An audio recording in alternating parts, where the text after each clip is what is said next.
batu fosil, tenaga surya, minyak. Bahan-bahan tersebut digunakan untuk membuat tenaga energi yang sempurna, tapi manusia lupa suatu kesalahan penting yang diakibatkannya. Polusi.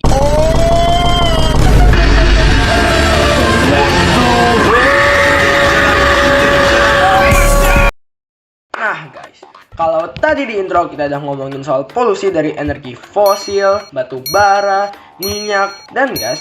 Sekarang pertanyaannya adalah, kalau energi yang kita gunakan selama ini banyak menimbulkan polusi, lalu apa solusinya? Jawabannya jelas, energi bersih dan terjangkau.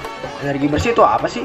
Simpelnya, energi bersih adalah energi yang ramah lingkungan, yang nggak ninggalin polusi besar-besaran. Contohnya ada tenaga surya, tenaga angin, tenaga air, panas bumi, dan biomasa. Beda sama batu bara dan minyak. Energi ini kalau dipakai nggak ninggalin karbon besar, panas, dan membuat global warming semakin parah.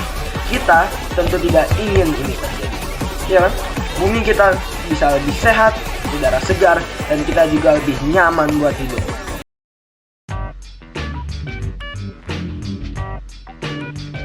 Terus, kenapa disebut terjangkau? Ya, karena sebenarnya teknologi buat energi bersih sekarang sudah makin murah, guys. Kalau dulu pasang panel surya itu mahal banget. Sekarang harganya udah mulai turun. Bayangin aja, kalau tiap rumah punya panel surya, kita bisa dapat listrik gratis dari matahari tiap hari. Hemat banget kan? Indonesia sendiri punya potensi energi terbarukan yang luar biasa. Kita punya sinar matahari sepanjang tahun, angin di pesisir, sungai, dan air terjun untuk listrik tenaga air. Juga panas bumi karena kita ada di Ring of Fire. Tetapi, sayangnya, menurut data PLN di tahun 2020, baru sekitar 11,2% energi kita yang berasal dari sumber terbarukan. Padahal targetnya itu 23% di 2025 dan 31% di 2050. Miris sekali. Artinya, kita masih harus bekerja keras. Contohnya sudah ada loh, ada PLTS Cirata di Jawa Barat, pembangkit listrik tenaga surya terapung terbesar di Asia Tenggara. Ada juga PLTB Sidrap di Sulawesi Selatan, farm angin pertama di Indonesia yang bisa kasih listrik buat puluhan ribu pelanggan. Belum lagi PLTS Likupang dan PLTP Jenep Ponto. Itu semua bukti kalau kita sebenarnya mampu beralih ke energi terbarukan. Tapi ya tantangannya banyak, infrastruktur belum merata, biaya awal investasi masih mahal, dan regulasi kadang belum jelas. Belum lagi banyak masyarakat yang belum paham pentingnya energi bersih. Itu juga salah satu masalah di Indonesia seperti SDM, tapi itu bukan masalah kami.